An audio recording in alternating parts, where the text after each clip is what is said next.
ஆண்டவராக இயேசு கிறிஸ்துவின் இனி நாமத்துல இந்த காலவெளியிலும் இந்த வீடியோ மூலமாய் உங்களோடு கூட தொடர்பு கொள்ள தேவன் கொடுத்த வாய்ப்புக்காய் உள்ளத்தின் ஆழத்திலிருந்து நன்றி செலுத்துகிறேன். ஆண்டவருடைய கிருபையும் தயவும் உங்களோடு கூட இருந்து உங்களை வழி நடத்தி காப்பதாக.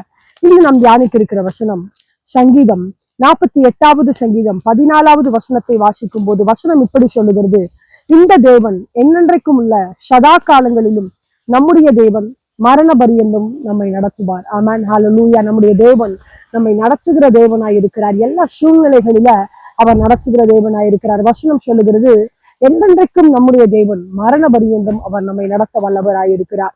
எனவே நீங்கள் சோர்ந்து போக தேவையில்லை, கலங்கி போக தேவையில்லை. உங்களை நடத்துகிற தேவன் இம்மட்டும் உங்களோடு கூட இருந்து உங்களை எல்லா சூழ்நிலைகளில நடத்தி கொண்டு வந்த தேவன் நீங்க இந்த நாளில போய்கொண்டிருக்கிற சூழ்நிலைகளில போய்கொண்டிருக்கிற பாதையில அவர் நடத்த வல்லவராய் இருக்கிறார். ஏசாயால ஒரு வசனம் சொல்லுகிறது, அவர் குருடனை அறியாத வழிகளில நடத்துகிற தேவனாய் இருக்கிறார். அது மாத்திரமல்ல, அவனுக்கு தெரியாத பாதையில அவர் அவனை கொண்டு போய் அவனுக்கு முன்பதாக இருக்கிற கோணல்களை நேராக்கி அவனுக்கு முன்பதாக இருக்கிற இருளை அவர் வெளிச்சமாக்கி அவனோடு கூட இருந்தவனை நடத்தி கைவிடாது இருக்கிற தேவன் என்று வசனம் சொல்லுகிறத நம்ம பார்க்கிறோம். இந்த நாளில என்ன சூழ்நிலைகளில் இருக்கிறீங்க? உங்களுக்கான அற்புதங்கள் நன்மைகள் வராமல் ஒரு குருடனை போல இருக்கிறீர்களா? வழி தெரியாதவர்களாய் சோர்ந்து போய் இருக்கிறீர்களா? இருளான பாதையில கலங்கி கொண்டு திகைத்து கொண்டு இருக்கிறவர்களாய் இருக்கிறீங்களா? மரண பரியந்தம் நடத்துகிற தேவன் உங்களோடு கூட இருக்கிறவராய் இருக்கிறார். எனவே எந்த சூழ்நிலைகளிலும் ஆண்டவர் மேல இருக்கிற விசுவாசத்தை நீங்க இழந்து போயிடாதீங்க. ஆண்டவர் மேல வச்சிருக்கிற நம்பிக்கையை நீங்கள் விட்டு விடாதீங்க. அவர் உங்களை நடத்துகிற தேவன்.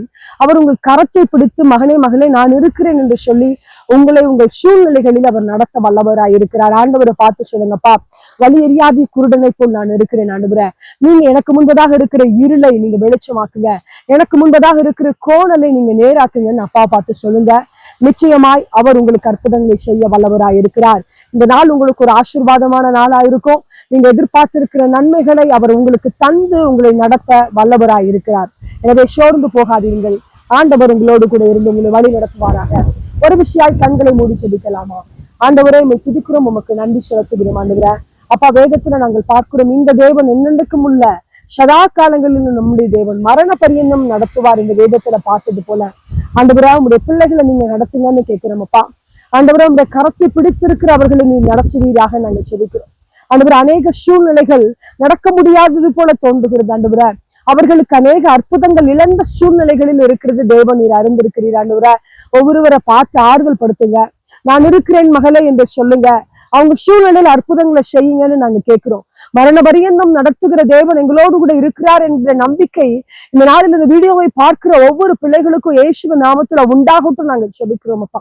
அவர்கள் எதிர்பார்த்திருக்கிற நன்மைகளை கொடுத்து அவர்களை நடத்துவீராக நாங்கள் செபிக்கிறோம். அவர்களை ஆசீர்வாதமாய் வையுங்க. நீங்க அப்படி செய்கிறபடியால் உம்மை துதிக்கிறோம், உமக்கு நன்றி செலுத்துகிறோம் ஆண்டவரே.